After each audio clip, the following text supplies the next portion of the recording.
A cidade acordava envolta em névoa quando Marina encontrou o envelope. Estava cuidadosamente colocado entre os vasos de flores em frente à sua pequena padaria, no exato momento em que ela abaixava a porta de metal às 5 da manhã. Dentro, 5 notas de R$ 50 e um bilhete escrito à mão em caligrafia caprichada. Para os pães de amanhã serem mais doces, o mundo precisa de lugares como o seu. Nenhuma assinatura, nenhuma pista. Marina olhou para ambos os lados da rua ainda deserta, procurando algum vulto caminhando, algum carro se afastando. Nada. Apenas a névoa matinal dançando sob os postes de luz e o silêncio profundo que antecede o despertar de uma cidade.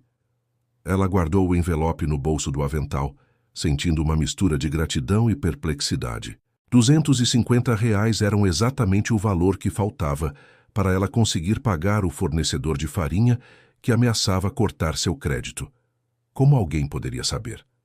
3 quarteirões dali, o senhor Augusto estava prestes a trancar a porta de sua banca de jornais quando notou que alguém havia organizado todas as revistas que haviam caído durante a noite. Não apenas organizado, arrumado com um cuidado meticuloso por ordem alfabética, com as capas perfeitamente alinhadas.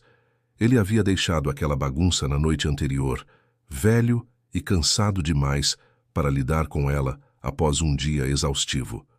Planejava chegar mais cedo hoje para arrumar antes dos primeiros clientes, mas alguém havia feito o trabalho por ele.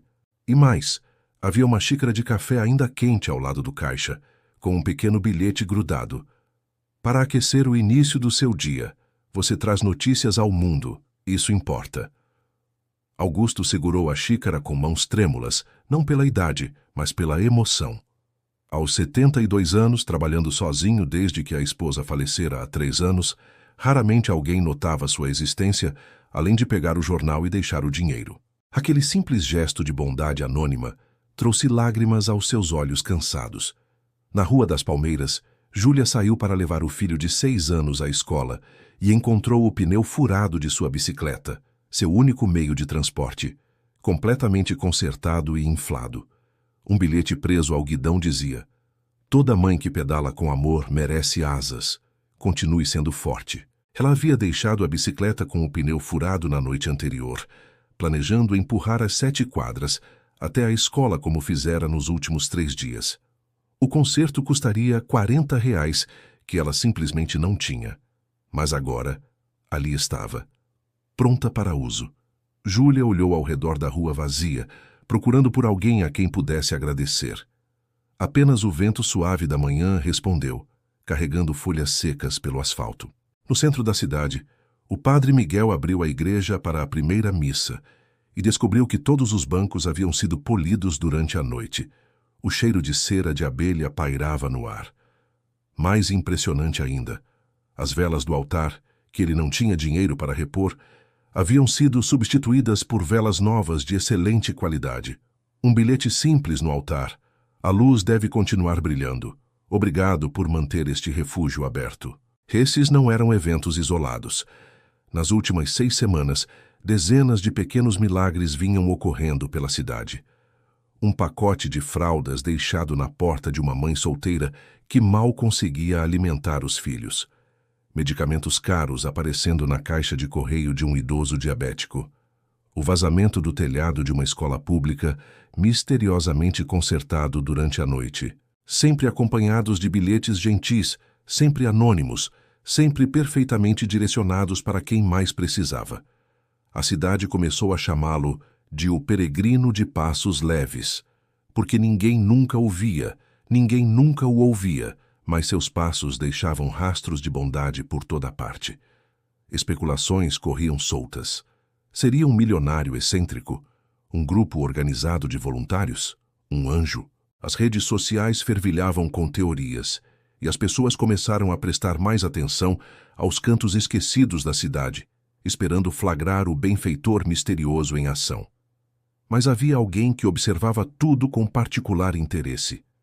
Tomás era jornalista do pequeno jornal local, cansado de escrever sobre buracos nas ruas e disputas políticas mesquinhas. A história do peregrino era exatamente o tipo de narrativa humana e comovente que o fizera escolher o jornalismo 20 anos atrás. Ele decidiu que descobriria quem estava por trás daqueles atos de bondade, não para expô-los publicamente. Ele respeitava demais o anonimato claramente desejado, mas para entender o porquê. O que motivava alguém a agir assim? De onde vinha o dinheiro? Como essa pessoa sabia exatamente quem precisava de ajuda? Tomás começou a mapear os incidentes. Criou um quadro em seu apartamento, marcando cada ocorrência com alfinetes coloridos em um mapa da cidade. Ele entrevistou discretamente os beneficiários, procurando por padrões. Havia algo familiar em toda aquela história, algo que cutucava uma memória distante em sua mente, mas ele não conseguia identificar o quê. Marina, a dona da padaria, tornou-se sua principal fonte de informações. Não porque ela soubesse mais que os outros, mas porque sua padaria havia se tornado um ponto de encontro informal para as pessoas trocarem histórias sobre o peregrino. Ela servia café e pão com manteiga enquanto ouvia as narrativas se multiplicarem, cada uma mais emocionante que a anterior. "Sabe o que é mais incrível?" Marina disse a Tomás enquanto limpava o balcão numa tarde lenta. "É que ele não ajuda apenas com dinheiro. Às vezes é só presença. A dona Cecília, que mora sozinha na Rua do Comércio, me contou que alguém deixa flores frescas em seu portão toda segunda-feira, com bilhetes dizendo que ela é lembrada. Isso não custa quase nada, mas ela diz que aquilo tem mantido ela viva. Ela estava planejando desistir, sabe? E agora tem algo para esperar toda semana." Tomás anotava tudo em seu caderno desgastado, aquele mesmo que carregava desde seus primeiros dias como repórter. Havia algo profundamente movente naquela história, algo que tocava uma parte de sua alma que ele pensava ter endurecido após 2 décadas cobrindo tragédias e corrupção. Tomás decidiu mudar sua abordagem. Em vez de apenas coletar histórias, começou a fazer vigílias noturnas. Escolheu locais estratégicos baseados no padrão que havia identificado. O peregrino parecia agir sempre entre 2 e 5 da manhã, preferencialmente em áreas que mesclavam comércio e residências. Havia uma geografia curiosa em suas ações. Ele nunca atuava em bairros nobres, mas também não se limitava apenas às áreas mais pobres. Parecia buscar aqueles que estavam lutando silenciosamente, as pessoas que trabalhavam duro, mas ainda assim mal conseguiam sobreviver. Na primeira noite de vigília, Tomás estacionou seu carro velho numa esquina escura da Rua dos Pioneiros, armado com um termo de café quente e sua câmera. Das 2 às 5 da manhã, não viu absolutamente nada de relevante. Apenas um caminhão de lixo fazendo sua ronda, um casal de jovens voltando cambaleantes de alguma festa e 3 gatos de rua disputando território perto de uma lixeira. Na segunda noite, escolheu a praça central, de onde tinha visão para 4 ruas diferentes. Novamente, nada. A frustração começou a se instalar. Como alguém conseguia se mover pela cidade sem ser visto por ninguém? Mesmo nas madrugadas mais silenciosas, sempre havia alguém acordado. Trabalhadores do turno noturno, vigilantes, insones. E ainda assim, o peregrino operava como um fantasma. Foi na terceira noite que algo mudou. Tomás estava em seu posto de observação na Rua das Flores quando notou um movimento estranho perto da igreja do Padre Miguel. Não era alguém caminhando. Era mais como uma sombra que fluía, alguém que conhecia cada canto escuro, cada faixa de luz a evitar. Ele pegou seus binóculos e tentou focar, mas quem quer que fosse já havia desaparecido num beco lateral. Tomás saiu do carro silenciosamente e seguiu na direção onde havia visto o movimento. Seu coração batia acelerado. Após 3 noites monótonas, finalmente havia algo. Ele chegou ao beco, mas estava vazio. Porém, notou algo interessante. Havia pegadas frescas na poeira, seguindo em direção aos fundos da igreja. Pegadas de tênis gastos, tamanho médio, passos longos mas leves, como alguém que se movia com prática e propósito. Ele seguiu as pegadas até perder o rastro perto de um terreno baldio. Frustrado, voltou para seu carro. Mas ao passar pela frente da casa do Sr. Augusto, o dono da banca de jornais, notou algo novo. Um pacote cuidadosamente embrulhado na soleira da porta, com o característico bilhete preso com fita adesiva. Tomás aproximou-se cuidadosamente tirando fotos com sua câmera. Não tocou no pacote. Isso seria invasivo e potencialmente destruiria evidências. Mas conseguiu ler o bilhete através da lente de sua câmera, para que você possa finalmente ler os livros que sempre quis. A sabedoria não tem idade. Dentro do embrulho transparente, Tomás podia ver 3 livros que pareciam ser novos, edições cuidadosamente escolhidas de clássicos da literatura. Como o peregrino sabia que o senhor Augusto amava ler, mas não tinha dinheiro para comprar livros novos. Tomás havia conversado com o velho jornaleiro algumas vezes, e ele mencionara casualmente que costumava ler muito quando jovem, mas agora sobreviveria apenas com os jornais velhos que sobravam na banca. Era um detalhe pequeno, uma informação que alguém precisaria estar realmente prestando atenção para captar. Isso deu a Tomás uma ideia. Talvez o peregrino não fosse um estranho misterioso. Talvez fosse alguém que já fazia parte do tecido da cidade, alguém que as pessoas viam, mas não realmente notavam. Alguém invisível por ser tão comum, tão parte da paisagem urbana, que os olhos simplesmente deslizavam sobre sua presença.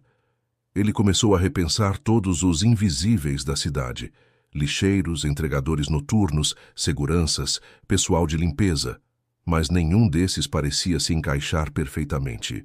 Todos tinham rotas fixas, horários determinados, responsabilidades que os manteriam ocupados demais para esse tipo de atividade. Além disso, de onde viriam os recursos?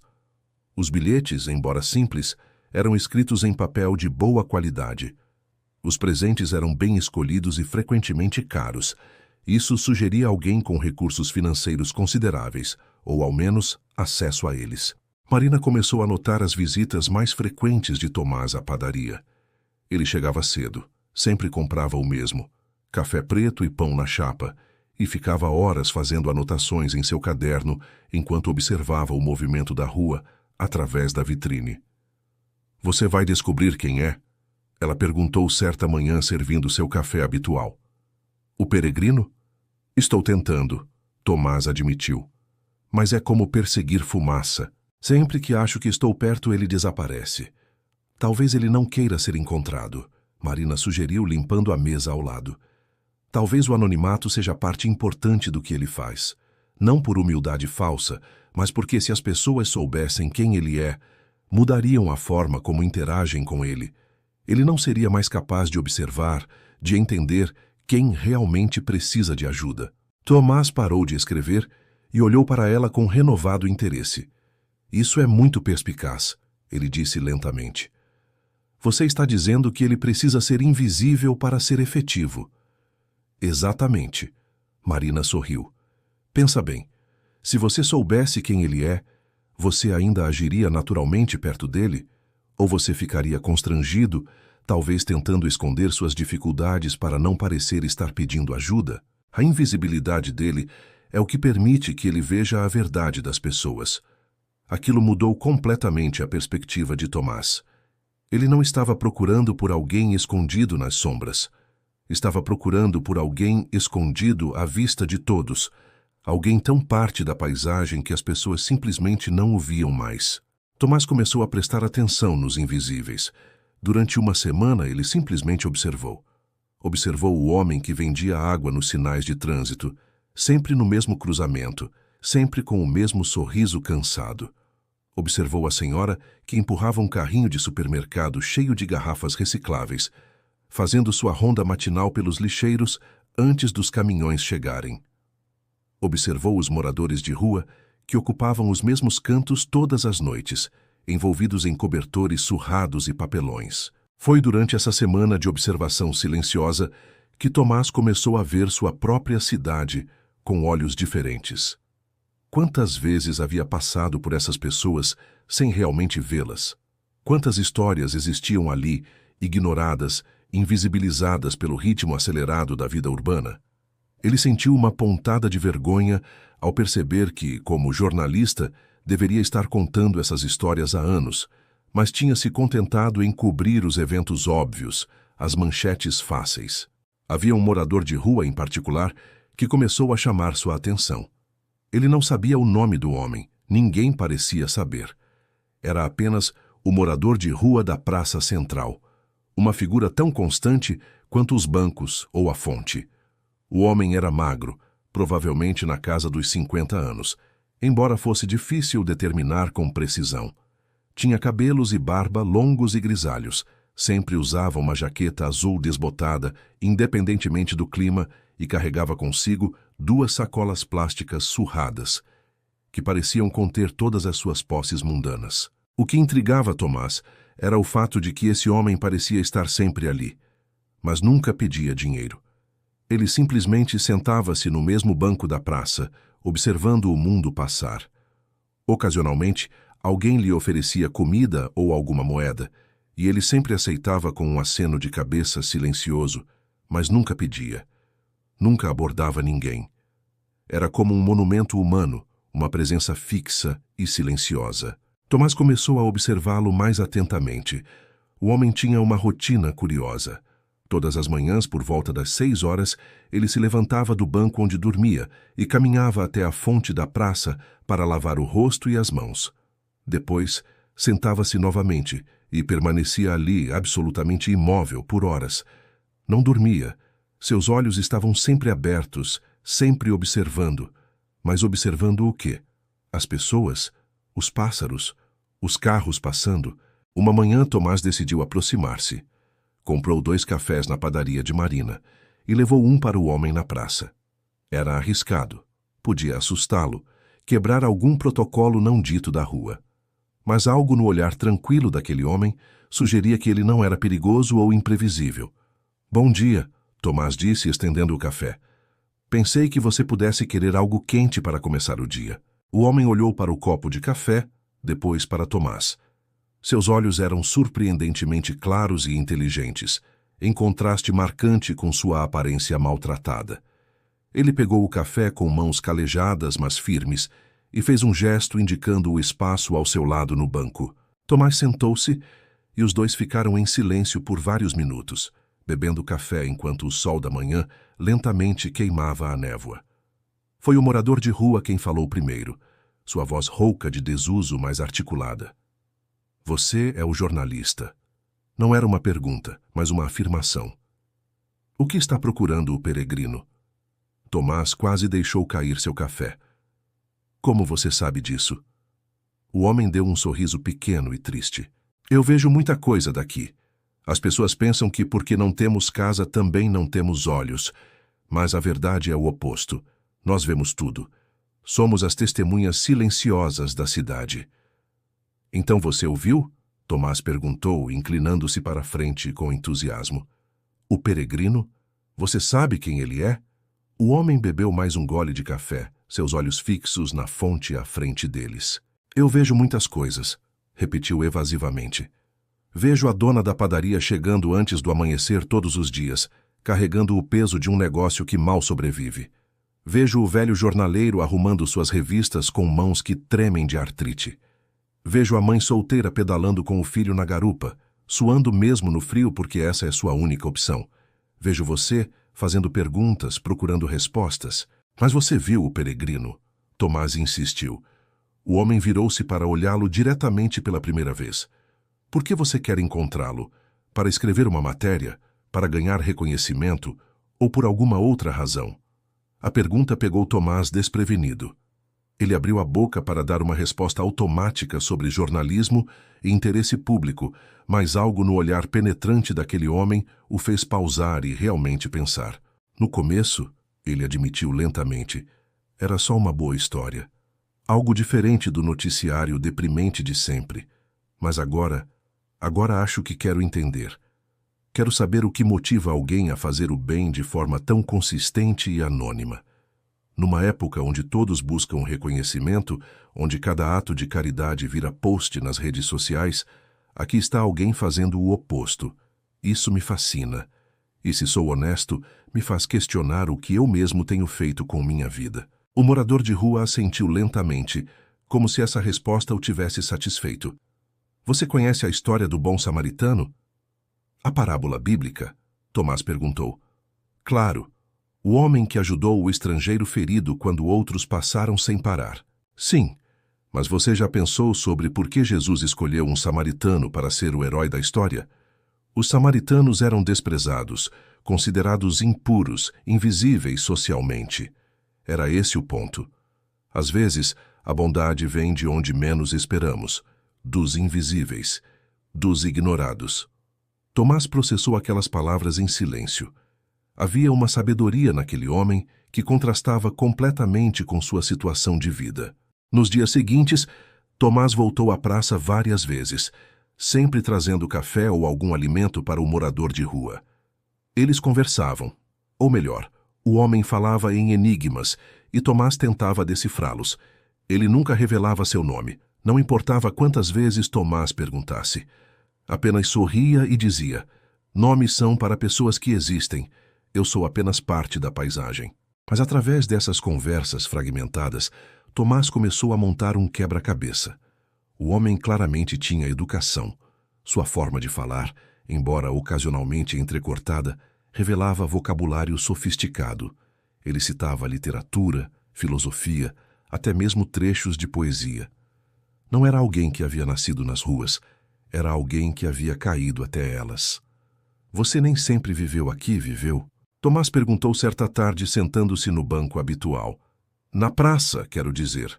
O homem observou um pombo ciscando migalhas perto de seus pés antes de responder.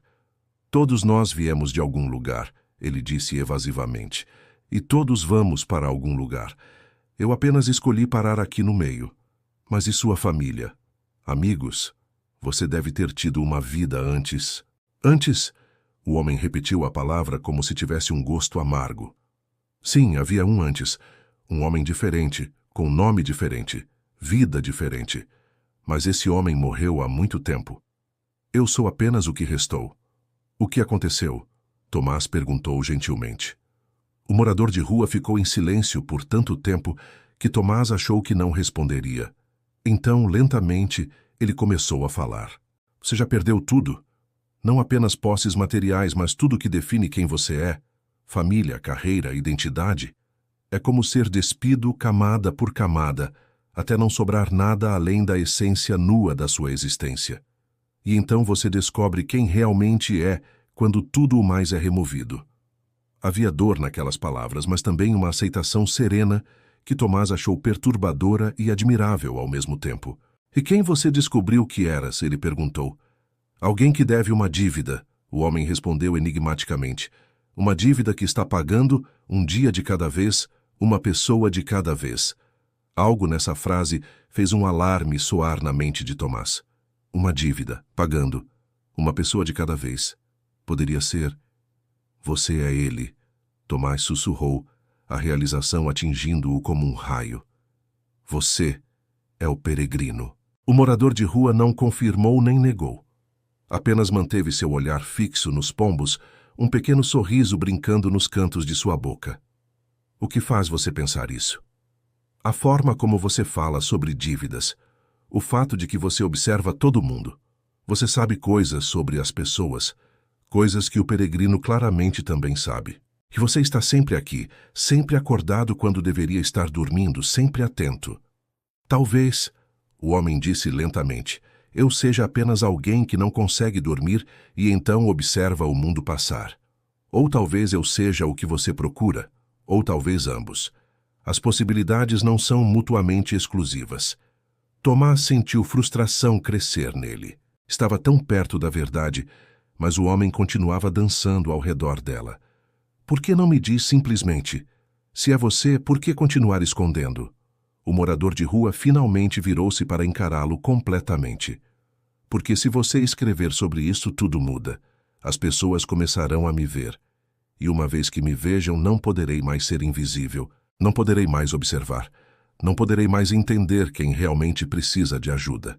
O anonimato não é apenas preferência, é necessidade. Então é você, Tomás disse com certeza renovada. O homem suspirou profundamente. Digamos, hipoteticamente, que eu seja.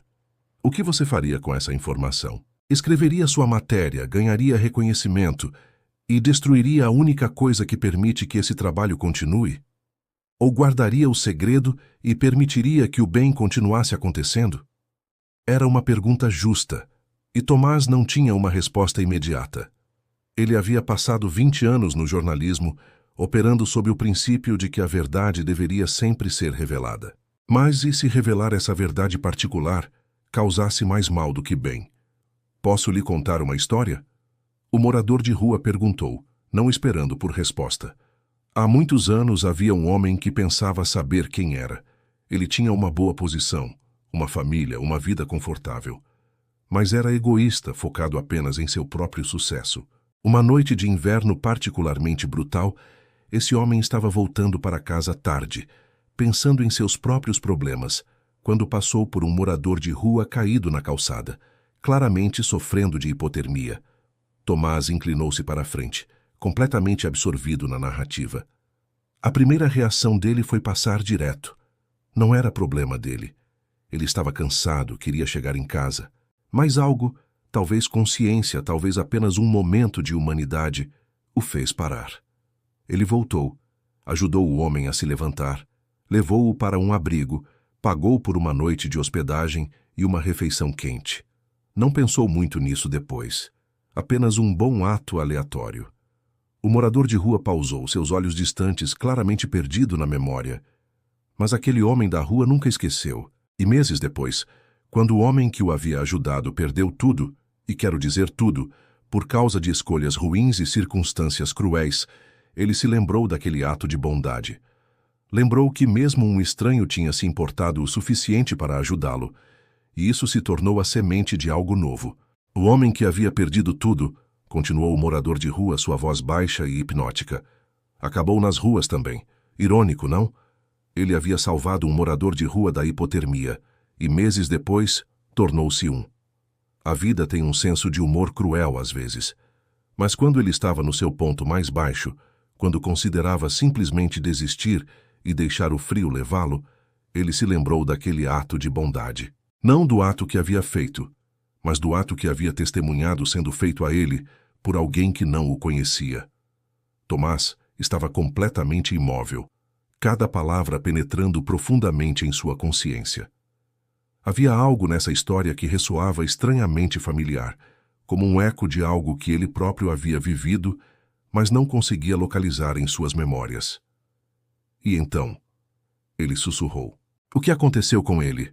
Ele fez uma promessa. O morador de rua disse, seus olhos finalmente encontrando os de Tomás com uma intensidade perturbadora. Prometeu que, se sobrevivesse, se encontrasse uma forma de continuar, passaria o resto de sua vida pagando aquela bondade adiante. Não à pessoa que o havia ajudado. Ele nunca mais a viu, mas ao mundo. Uma pessoa de cada vez. Um ato de bondade de cada vez. Silenciosamente. Anonimamente. Porque ele havia aprendido algo crucial. A verdadeira bondade não busca reconhecimento. Ela apenas é. Um arrepio percorreu a espinha de Tomás. A história era poderosa, comovente, mas também estranhamente específica. E então, como um relâmpago iluminando um quarto escuro, fragmentos de uma memória há muito esquecida começaram a surgir em sua mente. 7 anos atrás. Não, 8. Uma noite de inverno brutal. Ele estava voltando tarde do jornal, estressado com prazos, problemas financeiros, sua vida pessoal desmoronando. E havia um homem na calçada, um morador de rua claramente sofrendo, tremendo violentamente. Tomás quase havia passado direto. Estava tão absorto em seus próprios problemas, mas algo, consciência, compaixão, não sabia ao certo, o fez parar. Ele se lembrava de ajudar o homem a se levantar, de levá-lo a um pequeno hotel barato algumas quadras adiante, de pagar por um quarto por uma noite e deixar dinheiro para uma refeição. Não era muito. Ele mal podia pagar aquilo na época, mas parecera a coisa certa a fazer. E então havia esquecido completamente o incidente, enterrado sob camadas de outros dias, outras preocupações, outras histórias. Você, Tomás sussurrou olhando para o morador de rua com um novo entendimento. Foi você que eu ajudei naquela noite. O homem não respondeu imediatamente. Apenas continuou olhando para Tomás com aqueles olhos claros e penetrantes. E se eu disser que sim, ele finalmente disse, que mudaria? Tudo, Tomás respondeu, sentindo emoções conflitantes se agitando dentro dele. Você está dizendo que tudo isso, todos esses atos de bondade pela cidade, são por causa de algo que eu fiz 8 anos atrás? Não apenas por causa disso, o morador de rua corrigiu gentilmente. Aquele ato foi o catalisador, a semente. Mas a árvore que cresceu dessa semente, isso foi escolha minha. Você me mostrou que bondade ainda existia no mundo, mesmo de estranhos, mesmo quando não há benefício pessoal.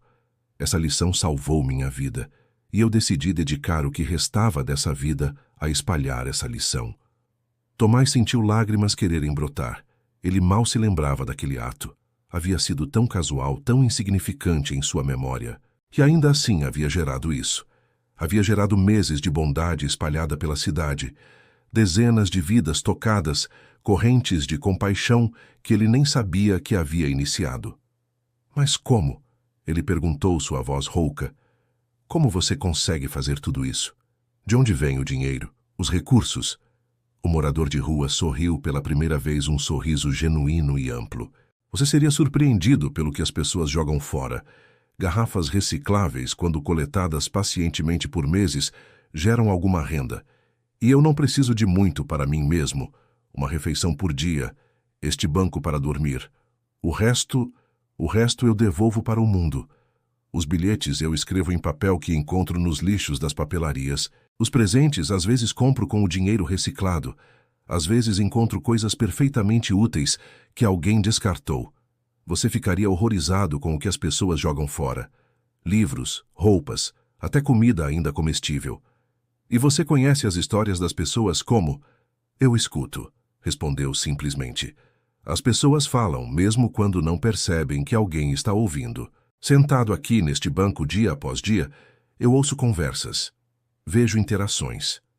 Testemunho momentos de dor e momentos de alegria.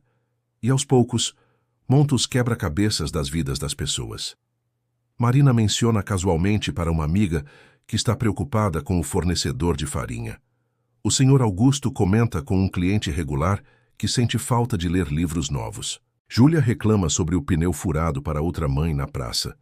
As informações estão todas lá, flutuando no ar, disponíveis para quem realmente presta atenção. Mas isso deve levar tanto tempo, Tomás disse. Tanto esforço. Eu tenho tempo, o morador de rua respondeu com um encolher de ombros. É literalmente a única coisa que tenho em abundância. E quanto ao esforço, não é esforço quando você está fazendo algo que dá propósito à sua existência. Você entende isso, não entende? Você escolheu o jornalismo porque queria contar histórias importantes, fazer diferença. Eu escolhi este caminho pela mesma razão. Tomás passou os dias seguintes em um estado de inquietação profunda. Ele havia encontrado o peregrino. Mais do que isso, havia descoberto que ele próprio, através de um ato casual de bondade 8 anos atrás, havia sido o catalisador para tudo aquilo. Era humilhante e empoderador ao mesmo tempo. Um simples gesto que ele mal se lembrava havia se multiplicado em dezenas, talvez centenas de atos de bondade espalhados pela cidade. Mas agora ele enfrentava um dilema ético que o mantinha acordado à noite. Como jornalista, ele havia sido treinado a buscar e revelar a verdade. Essa era uma história extraordinária que merecia ser contada, mas contar essa história destruiria exatamente o que a tornava especial. O anonimato do peregrino não era apenas uma preferência pessoal. Era a ferramenta essencial que permitia seu trabalho. Uma vez exposto, ele não poderia mais observar invisível, não poderia mais entender as necessidades silenciosas das pessoas. Marina notou a mudança em Tomás. Ele ainda vinha à padaria todas as manhãs, mas agora ficava olhando seu café sem realmente vê-lo, claramente perdido em pensamentos profundos. Você o encontrou, não foi? Ela perguntou certa manhã, sentando-se na cadeira em frente a ele durante um momento tranquilo na loja. O peregrino. Tomás olhou para ela surpreso. Marina sorriu gentilmente. Está escrito em todo o seu rosto. Aquele olhar de alguém que descobriu algo grande, mas não sabe o que fazer com a descoberta. Se eu contar, Tomás disse lentamente, tudo muda. Ele não poderá mais fazer o que faz. Mas se eu não contar, estou traindo minha responsabilidade como jornalista, não estou? Marina pensou cuidadosamente antes de responder. Quando você se tornou jornalista, qual era seu objetivo? Revelar verdades ou fazer o bem? Ambos, Tomás respondeu imediatamente. Revelar verdades é fazer o bem. Expor corrupção, injustiça, trazer luz às sombras. Mas, neste caso, Marina disse gentilmente, revelar a verdade impediria o bem de continuar acontecendo. Então você precisa decidir. Você é um jornalista que conta histórias ou é alguém que quer fazer diferença positiva no mundo? Às vezes, essas duas coisas se alinham. Mas às vezes, como agora, elas entram em conflito. Suas palavras ecoaram na mente de Tomás pelos dias seguintes. Ele continuou a encontrar-se com um morador de rua na praça, trazendo café, conversando sobre filosofia, literatura, sobre a natureza da bondade e do propósito. Eles nunca mais falaram explicitamente sobre o peregrino, mas a verdade não dita pairava entre eles como uma presença constante. Foi durante uma dessas conversas que Tomás fez uma pergunta que vinha o atormentando. Você não quer uma vida melhor para si mesmo? Uma casa, estabilidade? O morador de rua considerou a pergunta cuidadosamente. Define melhor, ele disse. Eu tive tudo isso antes, casa grande, carro caro, conta bancária confortável. E era miserável. Focado em acumular mais, em subir mais alto, em impressionar pessoas que não importavam. Agora tenho quase nada em termos materiais, mas tenho propósito. Acordo todos os dias sabendo exatamente por que estou vivo. Quantas pessoas com casas grandes e carros caros podem dizer o mesmo? Mas você não fica com frio, com fome? Não sente falta de conforto? Claro, o homem admitiu. Não vou romantizar a vida nas ruas. É dura, é às vezes dolorosa. E há noites onde o frio penetra até os ossos. Mas aprendi que conforto físico e conforto espiritual são coisas diferentes. E eu prefiro ter o segundo. O primeiro é temporário de qualquer forma. Ninguém mantém juventude, saúde ou conforto para sempre. Mas propósito. Propósito pode durar até o último suspiro. Tomás começou a entender que o morador de rua havia feito uma escolha deliberada. Ele poderia, presumivelmente, tentar reconstruir sua vida anterior. Mas havia escolhido este caminho porque, paradoxalmente, a ausência de posses lhe dava liberdade para se focar completamente em seu propósito. Há mais uma coisa que preciso saber, Tomás disse numa tarde chuvosa, quando ambos estavam abrigados sob o toldo de uma loja fechada. Você me disse que o homem que ajudou nunca foi visto novamente, mas eu estou aqui. Você me viu várias vezes nas últimas semanas. Por que nunca disse nada antes? O morador de rua olhou para a chuva caindo, criando pequenos rios temporários nas sarjetas.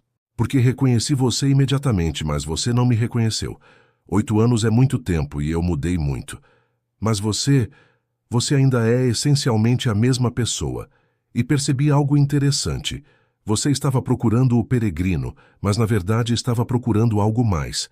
Estava procurando significado, propósito, uma razão para acreditar que o mundo ainda tinha bondade. E tem?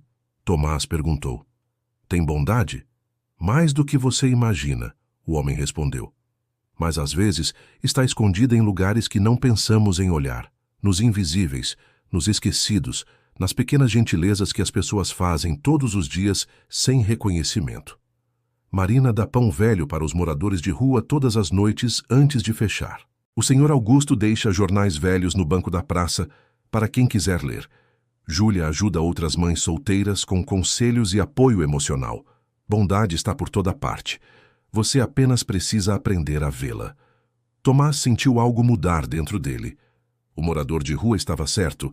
Ele havia começado esta busca procurando uma história, um mistério para resolver.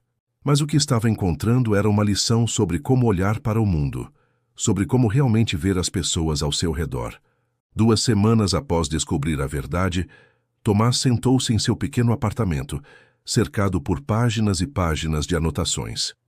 Ele havia documentado meticulosamente cada ato do peregrino, cada conversa com o morador de rua, cada detalhe que transformaria isso na história mais comovente que já havia escrito. Seria publicada na primeira página, provavelmente seria republicada em jornais maiores. Poderia até ganhar prêmios. Mas enquanto olhava para aquelas páginas, Tudo o que via era traição. Ele pegou seu telefone e ligou para Marina. Posso ir até a padaria? Preciso conversar com alguém. 20 minutos depois, eles estavam sentados numa mesa no fundo da padaria, já fechada para o dia. Marina havia preparado chá e colocado alguns pães ainda quentes em uma cesta entre eles. Eu escrevi tudo, Tomás disse, empurrando suas anotações através da mesa. Toda a história é perfeita. É o tipo de história que define carreiras, mas não posso publicá-la. Marina folheou as páginas, seus olhos se arregalando enquanto lia. Quando terminou, olhou para Tomás com lágrimas nos olhos. Isso é lindo, ela disse. E você está certo. Não pode publicar. Mas então o que faço com isso? Tomás perguntou, frustração e alívio misturados em sua voz. Passei semanas nessa investigação. Descobri algo extraordinário. E agora vou apenas jogar fora. Não jogar fora, Marina corrigiu. Guardar, pelo menos por enquanto. Mas há outra história aqui, Tomás. Uma que você pode contar sem expor o peregrino. Que história? A história sobre o que você aprendeu. Sobre os invisíveis da cidade. Sobre como pequenos atos de bondade se multiplicam. Você não precisa revelar quem é o peregrino para escrever sobre o impacto que ele teve, para inspirar outras pessoas a fazerem o mesmo. Tomás considerou aquilo. Ela estava certa. Havia uma história ali, uma história importante, que não exigia expor o morador de rua. Nos dias seguintes, Tomás escreveu uma matéria diferente. Intitulou-a Os Invisíveis Entre Nós, Lições de Bondade Anônima. Ele escreveu sobre Marina e sua generosidade discreta com os mais necessitados, sobre o Senhor Augusto e seus jornais compartilhados, sobre Júlia e sua rede de apoio entre mães solteiras, sobre o padre Miguel mantendo a igreja aberta como refúgio. E sim, ele escreveu sobre o peregrino, mas de forma que preservava seu anonimato. Escreveu sobre os atos, não sobre o homem, sobre o impacto, não sobre a identidade. Quando a matéria foi publicada, causou um tipo diferente de impacto do que Tomás havia previsto. Pessoas começaram a compartilhar suas próprias histórias de pequenas bondades que haviam testemunhado ou realizado. A seção de cartas ao editor ficou inundada, e o mais notável, pessoas começaram a imitar o peregrino. Pequenos atos anônimos de bondade começaram a se multiplicar pela cidade. Alguém pagou as contas de luz atrasadas de 3 famílias na parte mais pobre da cidade. Outro deixou cestas de alimentos em portas cuidadosamente selecionadas. Uma professora aposentada começou a dar aulas de reforço gratuitas para crianças com dificuldades, anonimamente através da escola. Era como se a história de Tomás tivesse acendido uma centelha que já existia em muitas pessoas. Elas apenas precisavam de permissão ou inspiração para agir de acordo com ela. Tomás continuou a visitar o morador de rua regularmente. Eles haviam desenvolvido uma amizade genuína, construída sobre conversas profundas e respeito mútuo. Um dia, Tomás trouxe uma cópia da matéria publicada. Eu escrevi sobre você, ele disse, mas de uma forma que mantém seu segredo seguro. O morador de rua leu cuidadosamente, seus lábios movendo-se ligeiramente enquanto processava cada palavra. Quando terminou, havia lágrimas em seus olhos. Você entendeu? Ele disse simplesmente. Você realmente entendeu. Entendi o quê? Que não se trata de mim. Nunca foi sobre mim. É sobre a ideia. A ideia de que bondade pode ser seu próprio propósito, sua própria recompensa. Ao escrever dessa forma, você permitiu que a ideia se espalhasse sem me expor. Você fez exatamente o que eu faria. Aprendi com o melhor, Tomás disse com um sorriso. Foi então que o morador de rua fez algo inesperado. Ele estendeu a mão formalmente. Meu nome é Ricardo, ele disse. Ricardo Santos. Achei que você deveria saber o nome do homem que você salvou 8 anos atrás. Do homem que você inspirou sem saber. Tomás apertou sua mão, emocionado pela confiança que estava sendo depositada nele. Por que me contar agora? Porque você provou que merece saber, Ricardo respondeu. Você poderia ter escolhido glória pessoal, mas escolheu proteger o trabalho. Isso é raro e valioso. O que aconteceu com você? Tomás perguntou gentilmente. Se não for muito intrusivo perguntar, Como você foi de uma vida confortável para isso? Ricardo suspirou profundamente, olhando para suas mãos calejadas.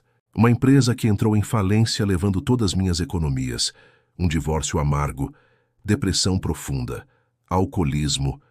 Eu desmoronei peça por peça até não sobrar nada. Perdi minha casa, meus amigos, minha dignidade. E numa noite particularmente fria, 8 anos atrás, eu estava literalmente morrendo na calçada de hipotermia, pronto para desistir. E então você apareceu. Um estranho que não me devia nada, que me salvou sem esperar nada em troca. Eu mal me lembro disso, Tomás admitiu. Parecia tão pequeno na época. E esse é o ponto, Ricardo disse com intensidade. Os atos que mudam vidas muitas vezes parecem pequenos para quem os faz, mas para quem os recebe podem ser enormes. Você me mostrou que ainda havia humanidade no mundo, e eu decidi que, se sobrevivesse, dedicaria o que restasse da minha vida a espalhar essa humanidade. A matéria de Tomás continuou gerando ondas de impacto nos meses seguintes. O jornal local recebeu tantas cartas e histórias que começaram uma coluna semanal dedicada a atos de bondade anônima. Tomás tornou-se o editor desta seção, curando histórias de compaixão que chegavam de toda a cidade e além. Uma carta em particular o tocou profundamente. Era de uma mulher chamada Sílvia, que escreveu sobre como, anos atrás, um estranho havia pagado seus mantimentos quando seu cartão foi recusado no supermercado.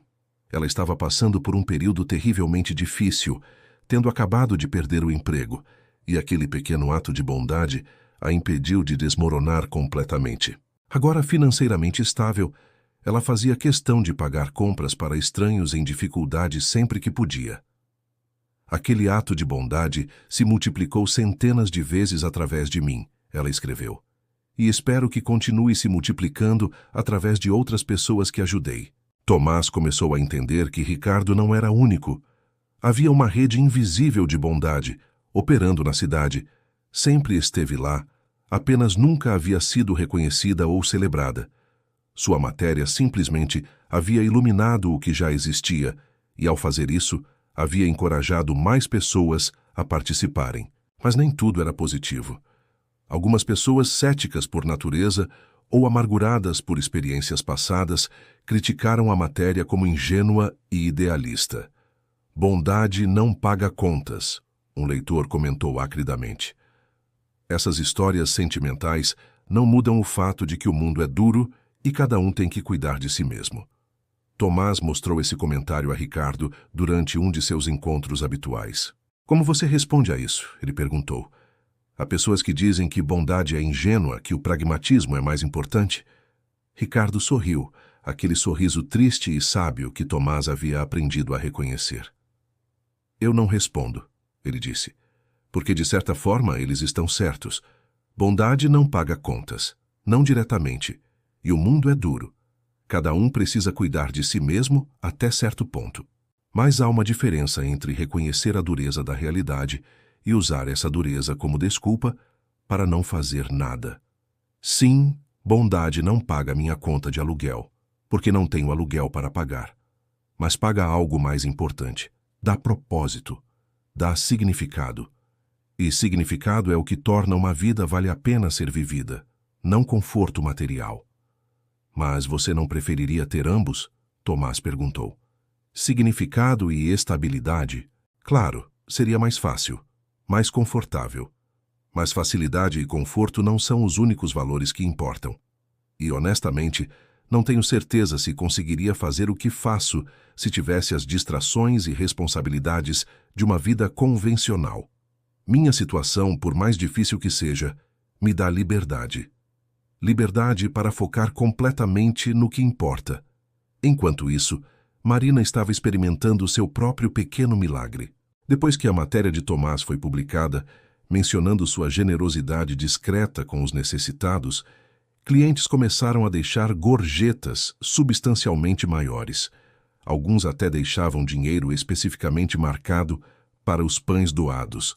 Sua situação financeira, que sempre havia sido precária, começou a se estabilizar. Ela não ficou rica, mas pela primeira vez em anos não estava constantemente preocupada com o próximo pagamento. É estranho, ela disse a Tomás uma manhã. Passei anos dando o pouco que tinha, esperando nada em troca, e agora que as pessoas sabem, estão retribuindo. Sinto que deveria me sentir bem com isso, mas, na verdade, me sinto um pouco culpada, como se tivesse sido pega fazendo algo que deveria ter permanecido privado. Você foi pega fazendo algo bom, Tomás respondeu. Não há vergonha nisso. E as pessoas não estão te dando dinheiro por pena. Estão investindo em você porque reconhecem o valor do que você faz pela comunidade. Você cria um espaço onde as pessoas se sentem bem-vindas, onde necessitados recebem dignidade junto com pão. Isso vale algo. O Sr. Augusto teve uma experiência similar. Jovens começaram a se voluntariar para ajudá-lo com a banca de jornais, especialmente durante as horas de pico. Ele, que havia trabalhado sozinho por 3 anos desde a morte da esposa, de repente tinha companhia, tinha ajuda e, mais importante, tinha conexão humana novamente. Júlia, a mãe ciclista, encontrou-se conectada a uma rede inteira de mães solteiras que se apoiavam mutuamente, uma rede que havia crescido exponencialmente após a matéria de Tomás. Elas compartilhavam recursos, cuidavam dos filhos umas das outras, dividiam custos. Júlia percebeu que não estava sozinha, que nunca esteve. Mas agora essa rede antes invisível havia se tornado visível e organizada. O padre Miguel viu sua igreja, que vinha sofrendo com baixa frequência, de repente cheia novamente. Mas não apenas nos domingos. Durante a semana, pessoas vinham para ajudar com reparos, para organizar distribuições de alimentos, para criar grupos de apoio.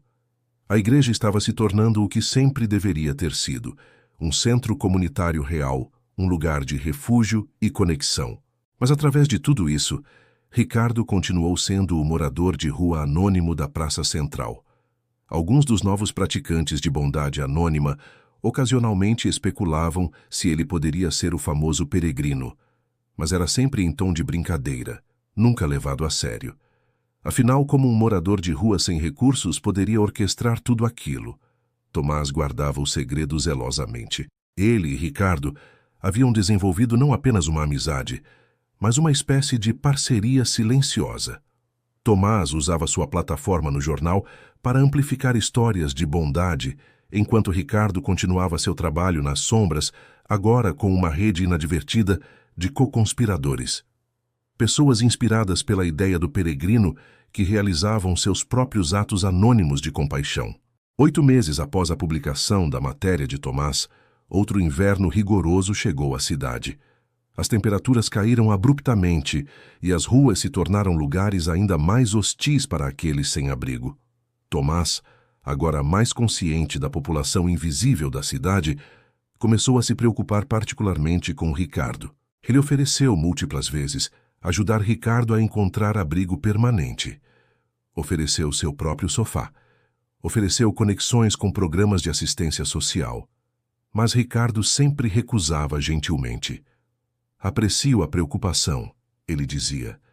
Mas meu caminho é este. Eu sobrevivi invernos antes. Sobreviverei este também. Mas Tomás não conseguia se livrar de um pressentimento crescente. Ricardo estava mais velho agora, mais frágil. 8 meses de observação próxima permitiram que Tomás notasse coisas. Uma tosse persistente que Ricardo tentava esconder, o tremor em suas mãos, que piorava com o frio, o cansaço que às vezes o fazia dormir durante o dia, quando antes estava sempre alerta. Uma noite particularmente gelada, Tomás não conseguiu dormir. Eram 3 da manhã quando ele finalmente desistiu de tentar, vestiu-se calorosamente e dirigiu até a Praça Central. Encontrou Ricardo em seu banco habitual, envolto em todas as camadas que possuía, mas ainda visivelmente tremendo. Você está congelando, Tomás disse sem preâmbulos. Por favor, deixe-me levar você para um lugar quente, pelo menos por esta noite. Ricardo olhou para ele com olhos cansados, mas ainda teimosos.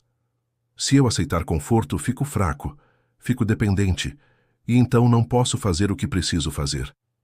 Você não pode fazer nada se morrer de hipotermia.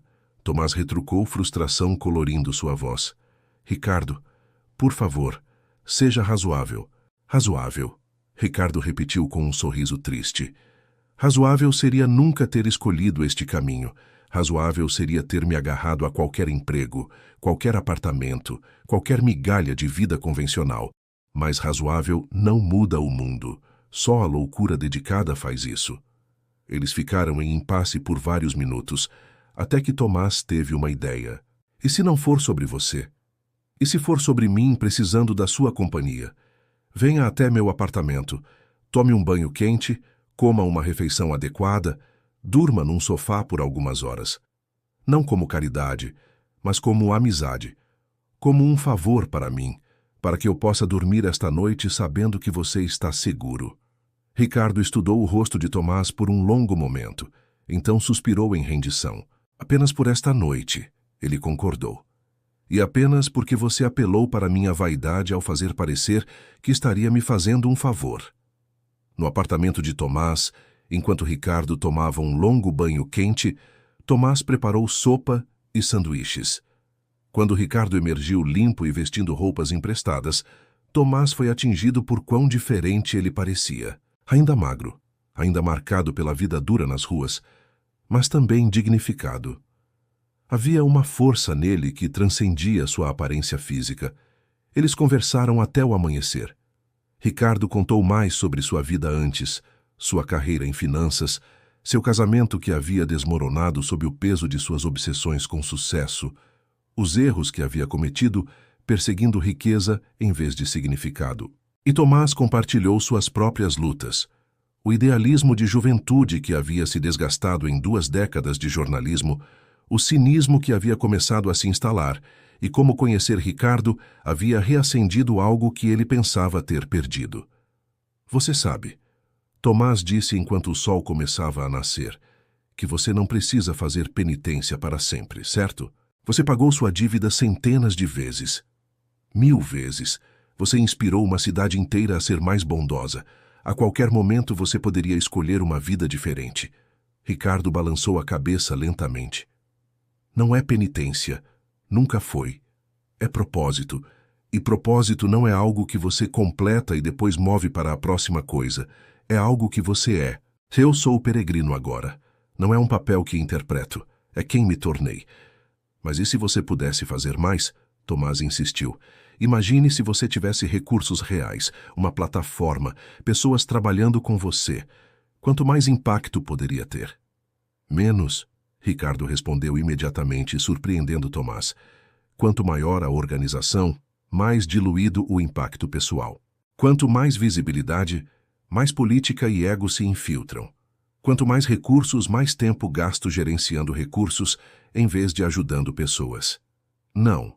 Minha forma pode parecer pequena, mas é pura, é direta, é humana em escala humana. Tomás não tinha argumento contra essa lógica. Ele começou a entender que Ricardo havia encontrado algo raro e precioso. Uma vida vivida em completa consonância com seus valores, sem compromisso, sem diluição. Era radical e talvez até imprudente, mas era autêntico de uma forma que pouquíssimas pessoas conseguiam alcançar. Quando Ricardo finalmente dormiu no sofá de Tomás, exausto mas aquecido, Tomás ficou acordado observando-o. Este homem, que a maioria das pessoas via como menos que nada, era possivelmente a pessoa mais íntegra e propositada que Tomás já havia conhecido. E tudo havia começado com um simples ato que o próprio Tomás mal se lembrava: ajudar um estranho numa noite fria, 8 anos atrás. A ironia não estava perdida nele. Ricardo falava sobre pagar uma dívida adiante, mas, na verdade, era Tomás quem estava recebendo o presente maior. Conhecer Ricardo, entender sua filosofia, testemunhar sua dedicação, isso havia mudado Tomás profundamente. Ele estava escrevendo de forma diferente, vivendo de forma diferente, vendo o mundo de forma diferente. A primavera chegou lentamente, derretendo o gelo do inverno e trazendo nova vida à cidade. Ricardo havia sobrevivido mais um inverno, embora Tomás pudesse ver que cada estação cobrava seu preço. Mas algo mais estava acontecendo, algo que nenhum dos dois havia previsto. A coluna semanal de Tomás sobre bondade anônima havia crescido tanto que outros jornais começaram a replicar o conceito. Cidades vizinhas começaram suas próprias sessões similares. Um movimento estava nascendo, algo maior que qualquer um deles poderia ter imaginado. E no centro disso tudo, invisível para todos exceto Tomás, estava Ricardo, o homem que havia transformado sua própria tragédia em um legado de compaixão. Uma tarde de abril, Tomás estava na padaria de Marina quando um homem idoso entrou, olhando ao redor com expressão de quem procurava algo específico. Ele se aproximou do balcão onde Marina trabalhava. "Desculpe incomodar", ele disse, sua voz tremendo ligeiramente. "Estou procurando informações sobre o peregrino. Aquele que faz atos de bondade anônimos. Alguém aqui sabe como posso encontrá-lo?" Marina e Tomás trocaram olhares rápidos. Tomás se aproximou. "Sou jornalista", ele disse. "Escrevi sobre o peregrino. Posso ajudá-lo?" O homem idoso puxou uma cadeira, claramente emocionado. "Meu nome é Alberto", ele começou. "Há cerca de um ano eu estava planejando tirar minha própria vida. Minha esposa havia falecido, meus filhos moravam longe, eu me sentia completamente sozinho e sem propósito. Uma noite, voltando para meu apartamento vazio com essa intenção terrível, encontrei um envelope na minha porta. Ele tirou um envelope amarrotado do bolso, claramente guardado e manuseado muitas vezes. Dentro havia dinheiro suficiente para pagar meu aluguel atrasado e um bilhete. Não era longo, mas dizia: "Você importa. Seu valor não diminuiu só porque está sozinho agora. O mundo precisa da sua experiência, da sua sabedoria, da sua presença. Por favor, continue." Como ele sabia? Como ele sabia exatamente o que eu estava planejando? Aquele envelope salvou minha vida, e eu preciso encontrar quem fez isso para agradecer. Tomás sentiu um nó na garganta. Ele olhou para Marina, que tinha lágrimas nos olhos. "O peregrino valoriza seu anonimato", Tomás disse cuidadosamente. "Mas posso garantir que ele saberia da sua gratidão. E posso dizer que o melhor agradecimento não é encontrá-lo, mas pagar adiante. Fazer pelos outros o que foi feito por você." Alberto assentiu lentamente, limpando os olhos. Sim, entendo. E eu tenho tentado. Mas ainda assim, gostaria que ele soubesse. Que ele salvou não apenas minha vida, mas me deu uma razão para viver. Comecei a trabalhar como voluntário em um centro de idosos. Estou ajudando outras pessoas que estão sozinhas como eu estava. E tudo começou com aquele envelope. Depois que Alberto saiu, Tomás foi imediatamente até a praça central. Encontrou Ricardo em seu banco habitual, alimentando pombos com migalhas de pão. "Alberto esteve na padaria hoje", Tomás disse, sentando-se ao lado dele. "O homem que você ajudou há um ano. Ele queria te agradecer." Ricardo continuou alimentando os pombos, mas Tomás viu um pequeno sorriso tocar seus lábios. "Eu me lembro dele. Ele parecia tão perdido naquela noite. Ouvi ele falando sozinho enquanto caminhava dizendo adeus ao mundo. Não podia deixá-lo ir sem tentar." "Como você sabe dessas coisas?" Tomás perguntou, admirado. "Como você sempre sabe exatamente quem precisa de ajuda e o que dizer?" "Porque eu já estive lá", Ricardo respondeu simplesmente. "No fundo do poço, considerando desistir. Reconheço os sinais porque os vivi. E quanto ao que dizer, eu simplesmente escrevo o que teria querido ouvir quando estava naquele lugar." Eles ficaram em silêncio por um momento, observando a praça. Crianças brincavam na fonte. Casais caminhavam de mãos dadas. Comerciantes organizavam suas barracas. Vida normal, cotidiana, linda em sua simplicidade. "Você sabe", Tomás disse lentamente, "que você criou algo extraordinário, não sabe? Não apenas os atos individuais de bondade, mas todo um movimento. Pessoas por toda a cidade, talvez por todo o país agora, fazendo suas próprias versões do que você começou. Você plantou uma semente que cresceu em uma floresta." "Não", Ricardo corrigiu gentilmente. "Você plantou a semente há 8 anos, numa noite fria, quando ajudou um estranho que estava morrendo. Eu apenas reguei essa semente, e agora outros estão regando suas próprias sementes. Esse é o segredo. Bondade não é um recurso finito. Ela se multiplica. Cada ato gera mais atos. Cada vida tocada toca outras vidas." Tomás finalmente entendeu completamente. Ele havia passado meses procurando o peregrino como se fosse uma pessoa singular, uma fonte única de bondade. Mas Ricardo estava certo desde o início. Não se tratava dele. Tratava-se da ideia, da possibilidade, do exemplo. Então, Tomás disse, todos nós somos o peregrino, em certa medida. Exatamente. Ricardo sorriu amplamente pela primeira vez. O peregrino não é uma pessoa, é uma escolha.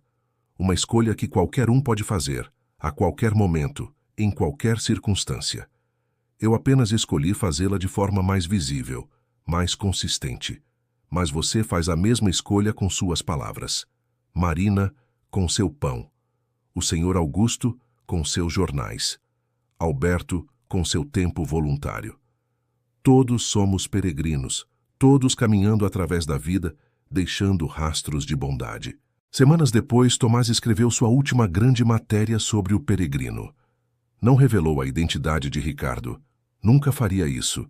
Mas escreveu sobre o conceito, sobre como bondade se multiplica, sobre como um único ato há 8 anos havia gerado ondas que ainda se expandiam. Escreveu sobre Alberto, sobre Marina, sobre todos os outros, e terminou com uma linha que resumia tudo o que havia aprendido. O peregrino não é uma pessoa que procuramos encontrar, é quem escolhemos nos tornar. A matéria foi republicada em dúzias de jornais, viralizou nas redes sociais, inspirou programas comunitários, iniciativas escolares, movimentos sociais. E através de tudo isso, Ricardo permaneceu em seu banco na Praça Central, observando, ouvindo, ocasionalmente intervindo discretamente quando via necessidade. 1 ano inteiro se passou desde que Tomás havia descoberto a verdade. Numa manhã de outono, ele chegou à praça com 2 cafés, como sempre, mas o banco estava vazio. Ele esperou 1 hora, então 2. Ricardo nunca faltava. Preocupado, Tomás começou a perguntar aos comerciantes locais. Ninguém o havia visto. Foi Marina quem finalmente lhe deu a notícia. Ricardo havia sido levado ao hospital durante a noite.